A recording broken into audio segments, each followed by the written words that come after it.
summer vacation. I hope it's been superb for you all. Kids, I hope the sun is shining for you. And also, I hope that you're enjoying every classless day. Adults, I hope the traffic is lighter on your commute. Me? I've been on vacation. Sort of. I have been catching flights, sightseeing, and just doing some exercise here and there. Hey, yo! Hey, Alpha. What? Let me call you right back. We need to speed this up.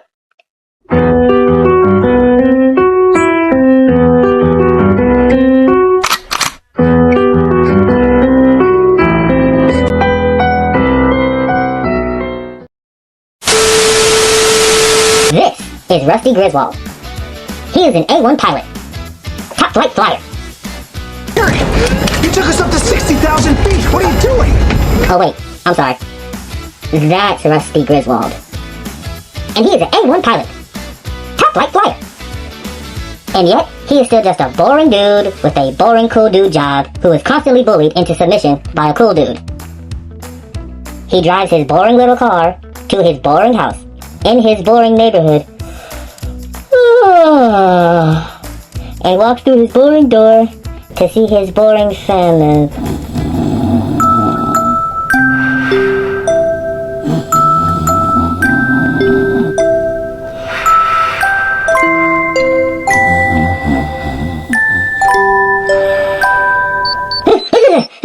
Hello? Hello? Yeah, give me a few minutes, okay? Bye. Sorry.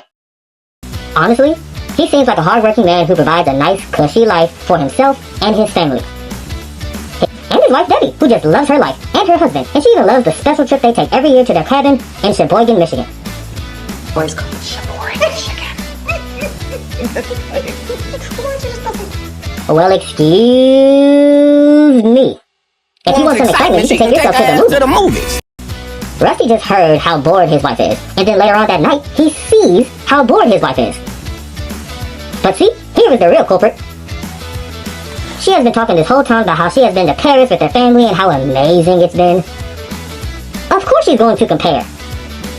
Good old Rusty said, well, I know she wants to go to Paris, but how about Wally World instead? And then why stop there? I can have us drive from Illinois to California in a car that looks like a kid drew it. And this Albanian vehicle has all the bells and whistles. If all the bells were cracked and all the whistles made no noise. The best part is Rusty has no idea how to work the car. So of course, we have to figure that out before we take off. Apparently, there was a door safety feature that can stop the door before it closes on you. He taught you how to slam your arm in the door and nothing else. Yeah, you were ripped off there, buddy. Talked about the bullying of your older brother. Allow me to properly introduce you to... Ooh, look! The movie starts them off by combining music along with arts and crafts. Neat! James' story is that of an average teenage boy waiting for the right girl to come and break his heart. Now to all my teenage girls, my main man James is a catch. He's 5'7", loves playing his guitar, staring awkwardly at girls and writing about it in his diary. I mean journal.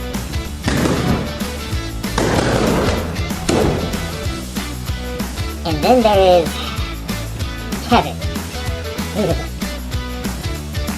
Something is indeed wrong with that boy. Kevin is on his development to become the man who offed his wife and 3 kids. Ah, always such a lovely fellow. Kevin Griswold and Kevin McAllister could be the same person.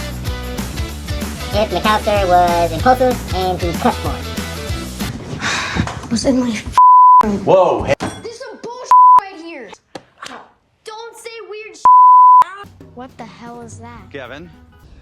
Too bad. I would have shot you right off that. James is a piece of shit. Okay, so you want to do this now? Bring it. Man, our family that family up. We did. Kevin bullied and abused his older brother from Chicago all the way to Arizona.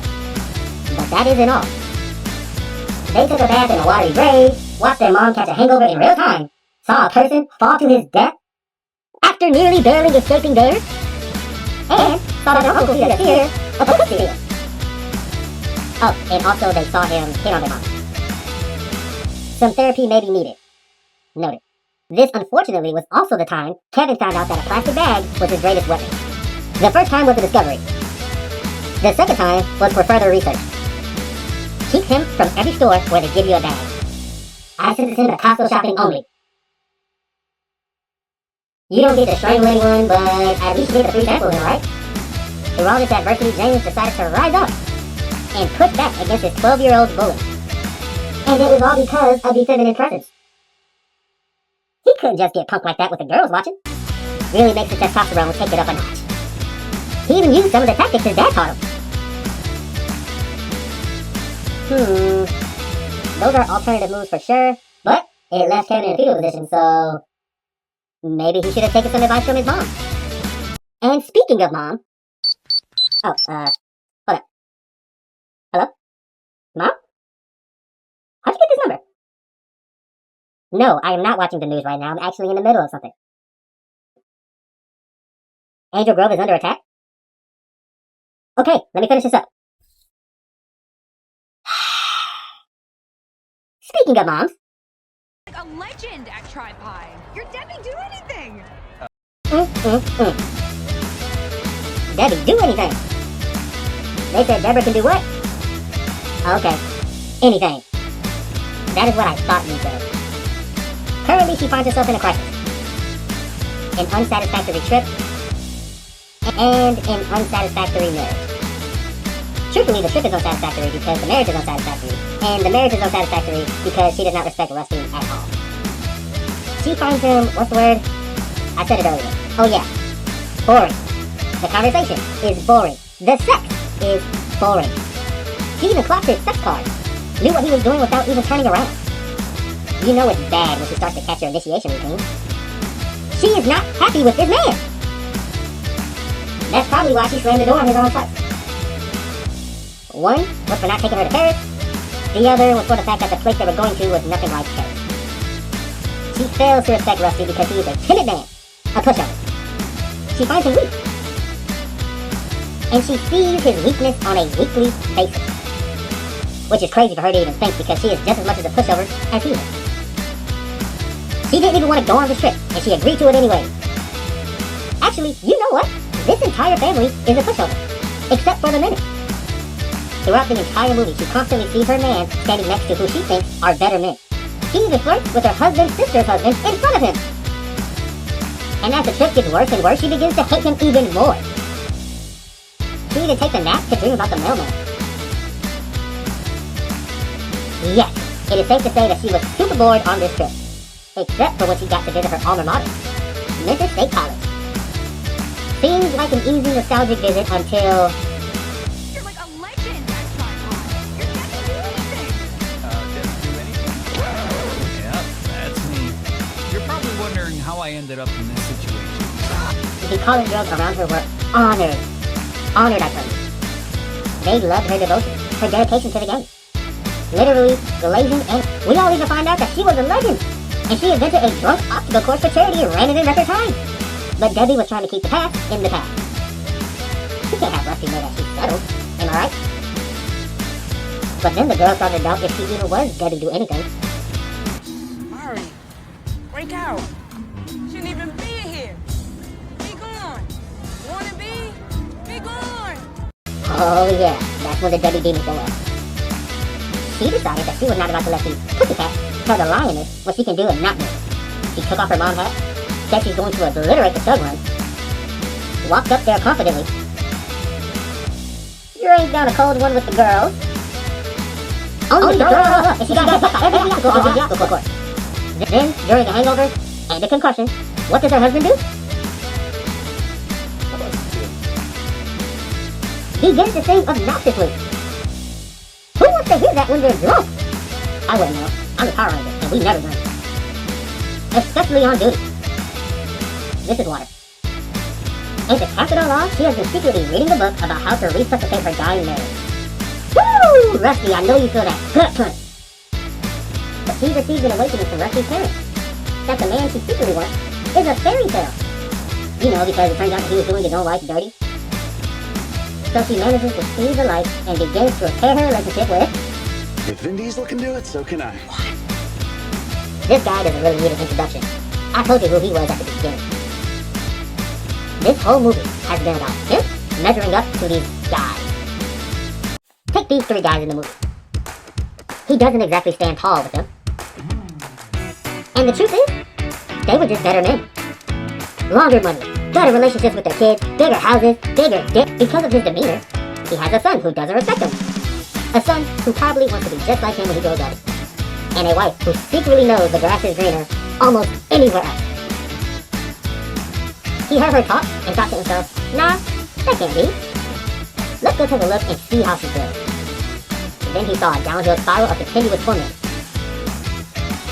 He heard his wife is uninterested in what he has to offer, so he decided to offer a different bad idea. The car that looked like a sub sandwich, he rented it. The trip that no one wanted to go on, he planned it. The pain required to survive the trip, he took it. And believe me, there was a lot of pain. Like some social pain. He tried to use the radio feature in the car with the trucker on the highway, but instead of looking and sounding like this, he ends up looking and sounding like this. Physical pain. Tries to be Dominic Toretto with the blue hot dog wagon. But instead of looking like this, he ended up looking like this, which caused the car to do this. Next time, just ask, what would Lightning McQueen do? Oh, and not to mention, some mental pain. To his surprise, he finds out his wife has a history. So he did what almost anyone would do, but shouldn't do. He finally asked her, how many men did Debbie do anything with? She says 30, and he responds with a 3. He says she's cool and had to work for his 3. A guy like him would need to work for his 3.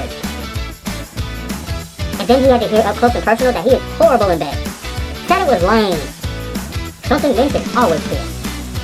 When a woman tells you that you do the same things during sex, red alert, my brother. Red alert. But at the same time, if she doesn't like what I do, I'll go and give it to someone else. Like this one right here. Wow. Like father, like son. See? I told you he was going to be just like him when he grew up. Well, never mind then.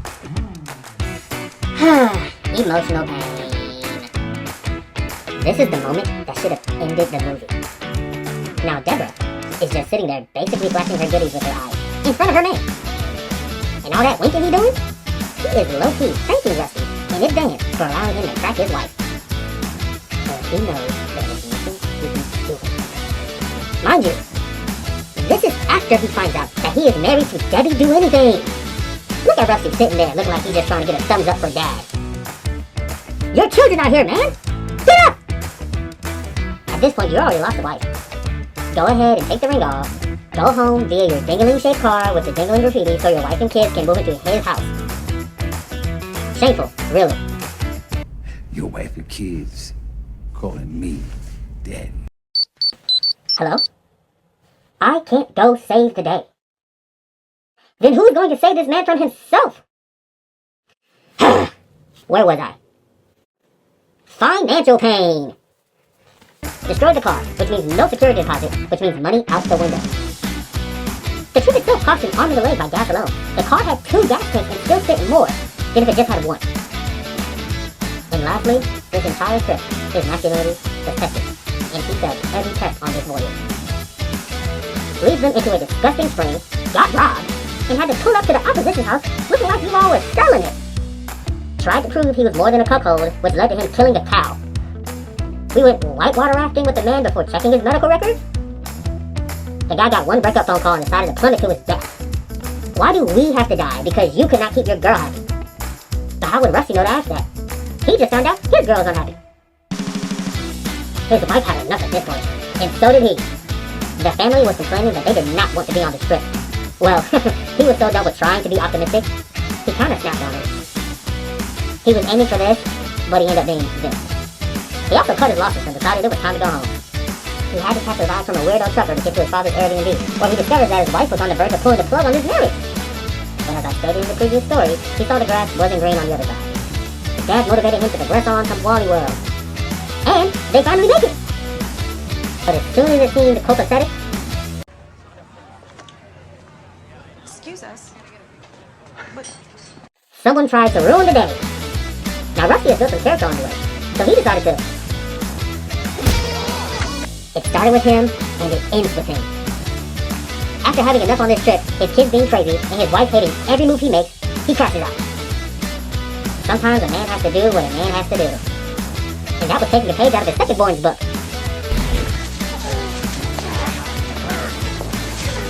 Lock that little hooligan up. Anyways, they slay the odds, ride the ride, abandon the kids, and take his darling wife to Paris. Ah, love is in the air. And it smells like... Smell. What's that smell? Angel Grove is literally on fire.